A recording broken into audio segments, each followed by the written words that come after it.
मित्रों नमस्कार। आप सभी का एस्ट्रो टिप यूट्यूब चैनल में हार्दिक स्वागत है। मित्रों, देवताओं के गुरु बृहस्पति का राशि परिवर्तन होने वाला है। जब भी देवगुरु बृहस्पति का राशि परिवर्तन होता है तो 4 राशियों को परेशानी बढ़ती है, बाकी 8 राशियों को लाभ होता है। क्योंकि छठे भाव में भी बृहस्पति अच्छे नहीं माने गए हैं। अब देवगुरु बृहस्पति का गोचर शनि की राशि में मकर राशि में हो रहा था और अभी भी मकर राशि में ही गुरु गोचर कर रहे हैं। 20 नवंबर 2021 को गुरु का गोचर शनि की ही सम राशि में हो जाएगा और वहां जाने से इनकी निष्ठा समाप्त हो जाएगी। गुरु जब भी किसी राशि में परिवर्तन करते हैं, किसी राशि के तरफ जाते हैं, तो शुभ या अशुभ प्रभाव अगली राशि को 2 महीने पहले से ही शुरू हो जाता है। अर्थात अपने जाने से 2 महीने पहले गुरु बृहस्पति अच्छे और बुरे परिणाम देना शुरू कर देते हैं। लेकिन अभी देवगुरु बृहस्पति नीच के होकर के भी वक्री थे, तो वक्री अवस्था में शुभ या अशुभ परिणाम नहीं दे सकते थे। लेकिन अब गुरु मार्गी हो चुके हैं और शेष 1 महीना बचा हुआ है। इस 1 महीने में सभी राशियों को जिनके ऊपर शुभ या अशुभ प्रभाव गुरु का होने वाला है वो मिलना शुरू हो जाएगा। गुरु देवताओं के गुरु हैं और मानव के हितकारी तथा कल्याणकारी ग्रह हैं। इनका गोचर प्रत्येक व्यक्ति को धन, संतान, विवाह, व्यापार, भाग्य, कैरियर, पद प्रतिष्ठा और उन्नति, लाभ, जस, ख्याति कुंडली में 6 भावों की वृद्धि करते हैं गुरु अगर अच्छे हैं तो। और अगर गुरु गोचर में कमजोर हैं तो इन 6 भावों की हानि करते हैं। इन 6 भावों पर समस्याएं आने लगती हैं। तो देखना यही है इस एपिसोड के माध्यम से कि 12 राशियों में किन 4 राशियों को गुरु के कुंभ राशि में जाने से क्षति होगी, परेशानी होगी और किन 4 राशियों को पीड़ा से मुक्ति हो रही है। बाकी के राशियों को तो फल मिलेगा ही, क्योंकि गुरु जिन राशियों के प्रथम भाव में, पंचम भाव में, सप्तम भाव में, नवम भाव में, एकादश या दशम में भी गोचर करेंगे उनके लिए अच्छा रहेगा। इनका गोचर तृतीय भाव में पूज्य हो जाता है, प्रथम भाव में पूज्य हो जाता है, दशम भाव में पूज्य हो जाता है और सप्तम भाव में पूज्य हो जाता है। पंचम, नवम और एकादश में ये जबरदस्त लाभ देते हैं। 4, 6, 8, 12 में गुरु नीच हो जाते हैं, निंद हो जाते हैं, कमजोर हो जाते हैं, अशुभ फल देने लगते हैं। तो इन 12 राशियों के ऊपर चर्चा करने से पहले आप सबों से मेरा एक छोटा सा निवेदन है, यदि अब तक आपने हमारे चैनल एस्ट्रो टिप को सब्सक्राइब नहीं किया है अथवा आप पहली बार हमारे चैनल को देख रहे हैं तो कृपया सब्सक्राइब जरूर करें, नोटिफिकेशन बेल जरूर दबाएं ताकि हमारे सभी एपिसोड्स आपके पास आसानी से समय पर पहुंच सकें। वीडियो लाइक करें और मित्रों को शेयर करें। तो शुरू करते हैं। सबसे पहली राशि मेष राशि। मेष राशि के जातकों के 10वें भाव में गुरु का गोचर 20 नवंबर 2021 तक रहेगा। इसके बाद गुरु का गोचर एकादश भाव में हो जाएगा, जो मेष राशि के भाग्य और खर्च भाव के स्वामी होकर के लाभ भाव में जाएंगे। 11वें भाव का गुरु गोचर में 11वें भाव का गुरु लाभ तो देता है, जस ख्याति कराता है, भाई बहनों से, सहयोगियों से सुख की प्राप्ति कराता है, सफलता प्राप्त होती है प्रतियोगी परीक्षाओं में, विवाह के योग्यों को विवाह के सुख की प्राप्ति होती है। और मेष राशि के जातकों को जिनके विवाह नहीं हुए हैं उनके इस वर्ष विवाह के प्रस्ताव प्राप्त हो सकते हैं। अगर विवाह के इच्छुक हैं, प्रतियोगी परीक्षाएं दे रहे हैं तो परीक्षाओं में सफलता मिलेगी। जो लोग साथ देना छोड़ दिए थे अब वो साथ देना शुरू करेंगे। आपकी लंबित इच्छाएं इस वर्ष पूरी हो जाएंगी 20 नवंबर 2021 से 2022 के अवधि में। दूसरी राशि है वृषभ राशि। वृषभ राशि के 8वें भाव और लाभ भाव के अधिपति देवगुरु बृहस्पति 20 नवंबर तक नवम भाव में गोचर करेंगे। इसके बाद से दसम भाव कर्म, मान, सम्मान, पद और प्रतिष्ठा के घर में चले जाएंगे। गुरु का कर्म भाव में गोचर करना, कर्म के माध्यम से चाहे आप जो काम करते हैं उसके माध्यम से धन की बढ़ोतरी, भूमि, भवन, वाहन का सुख, मातृत्व का सुख तथा शत्रु पक्ष पर विजय दिलाएगा। अष्टम भाव के अधिपति होने के चलते मान सम्मान के प्रति आपको सतर्क रहने की जरूरत है।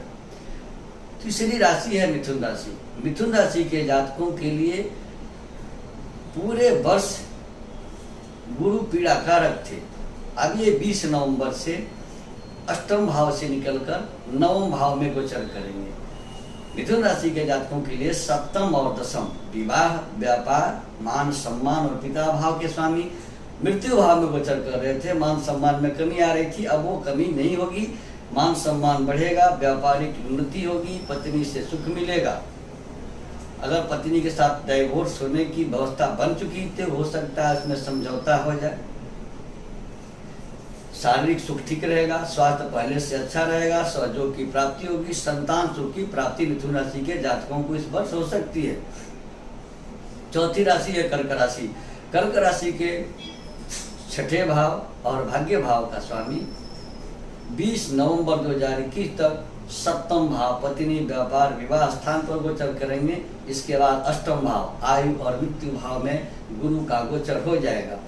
अब प्रत्येक कार्य में बाधाएं आने लगेंगी, जमा धन, भूमि, भवन, वाहन के कार्यों में निवेश होने लगेगा, पारिवारिक चिंताएं सताने लगेंगी, स्वास्थ्य में कमी हो सकती है, अतः सावधानी रखना है।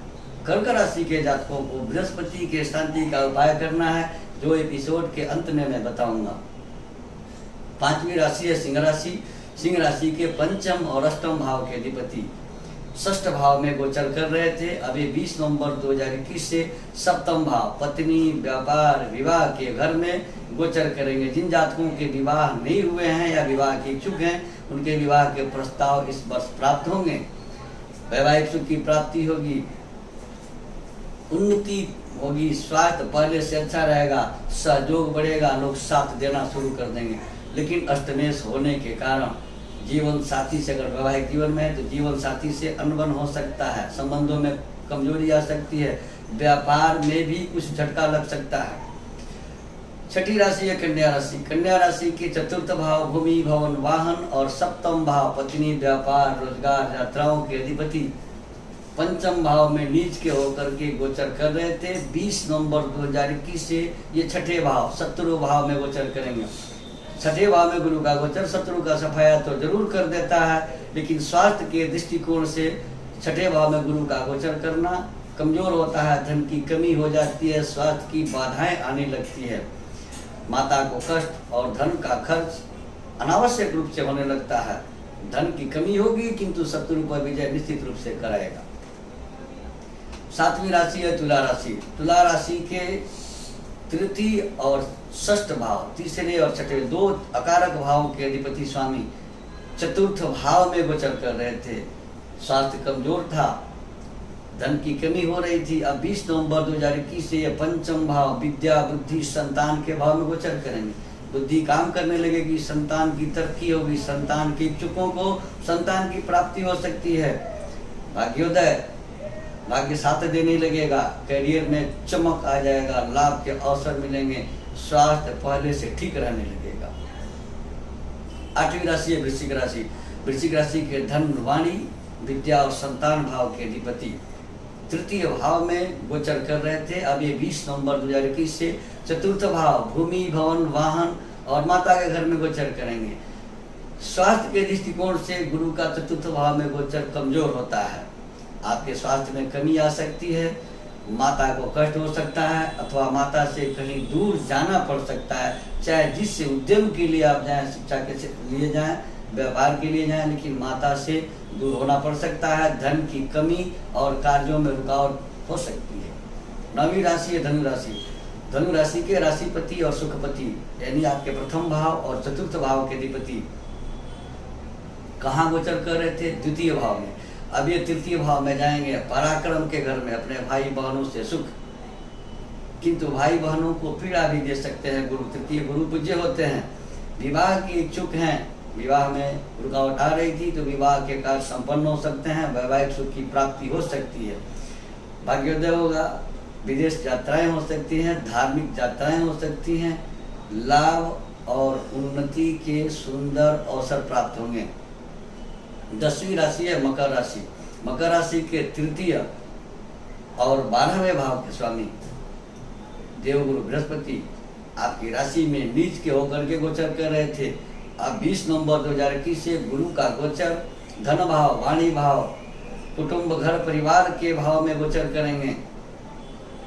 अब अपने पराक्रम के बल पर आपको धन का लाभ प्राप्त होगा, शत्रु पर विजय होगी, दिनचर्या में सुधार आने लगेगा, मान सम्मान की प्राप्ति होगी, पद प्रतिष्ठा में वृद्धि होगी, पिता से सुख की प्राप्ति होगी।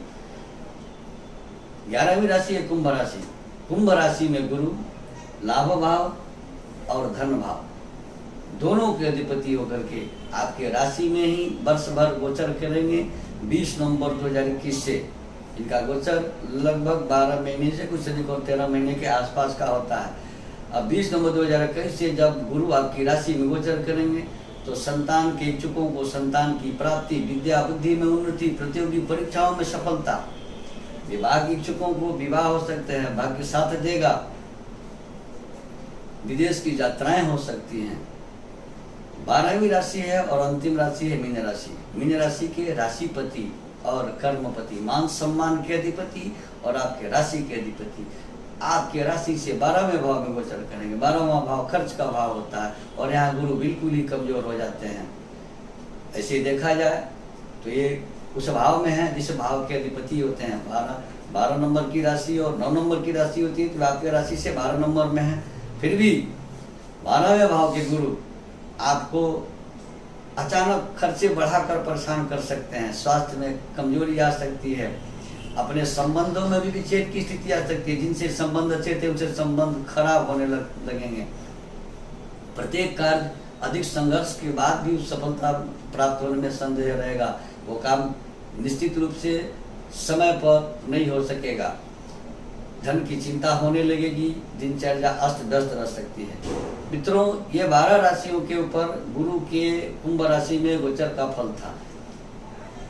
जब गुरु मकर राशि में हैं और जब से मकर राशि में आए हैं तो मिथुन, सिंह, तुला और कुंभ राशि के जातकों की पीड़ाएं बढ़ी थी। अब इनकी पीड़ाएं छूट जाएंगी। अब इन पीड़ाओं के चपेट में आने वाली राशि है, सबसे पहली राशि है कर्क राशि। कर्क राशि के 8वें भाव में जाएंगे गुरु। फिर कन्या राशि है, कन्या राशि के 6ठे भाव में जाएंगे। तीसरी राशि वृश्चिक राशि है, वृश्चिक राशि के 4थे भाव में जाएंगे। और चौथी राशि मीन राशि, मीन राशि के 12वें भाव में। तो कर्क, कन्या, वृश्चिक और मीन राशि के जातकों को देव गुरु के कष्टों से निवृत्ति के लिए प्रत्येक गुरुवार या संभव हो तो प्रतिदिन स्नान के जल में चुटकी भर हल्दी का पाउडर डालकर स्नान करना चाहिए। हल्दी की गांठ दाहिने भुजा में पीली धागे के साथ धारण करनी चाहिए। इसे प्रत्येक महीने बदल देना अच्छा होता है। माथे पर केसर अथवा हल्दी का तिलक प्रतिदिन लगाएं। अगर संभव न हो तो केवल गुरुवार के दिन लगाएं। गुरुवार के दिन पीले केले, चने की दाल, गुड़ के साथ रोटी गाय को खिलाएं। बृहस्पतिवार का व्रत करने से बृहस्पति शांत नहीं होते हैं। इनके मंत्रों का जप करें। स्वतः जितना संभव हो तो गुरु द्वारा प्रदत्त पीड़ाओं में राहत मिल सकती है, कमी आ सकती है। मित्रों, हमारे यहाँ जन्म कुंडली बनाई जाती है, कुंडली का वार्षिक फलादेश किया जाता है, वास्तु विजिट किया जाता है। हमारे यहाँ सभी प्रकार के प्रमाणिक रत्न और सभी प्रकार के प्राण प्रतिष्ठित रुद्राक्ष उपलब्ध हैं। जिनकी निषज्जन को इसकी आवश्यकता हो कृपया स्क्रॉल पर दिए गए नंबर से संपर्क कर अपॉइंटमेंट लेकर हमसे वास्तु विजिट करा सकते हैं, कुंडली बनवा सकते हैं, कुंडली दिखा सकते हैं। वाराणसी के शुभ विद्वानों के द्वारा बड़े से बड़े जगह अनुष्ठान करवा सकते हैं। उचित मूल्य पर प्रमाणिक रत्न और सिद्ध किए रुद्राक्ष प्राप्त कर सकते हैं। धन्यवाद।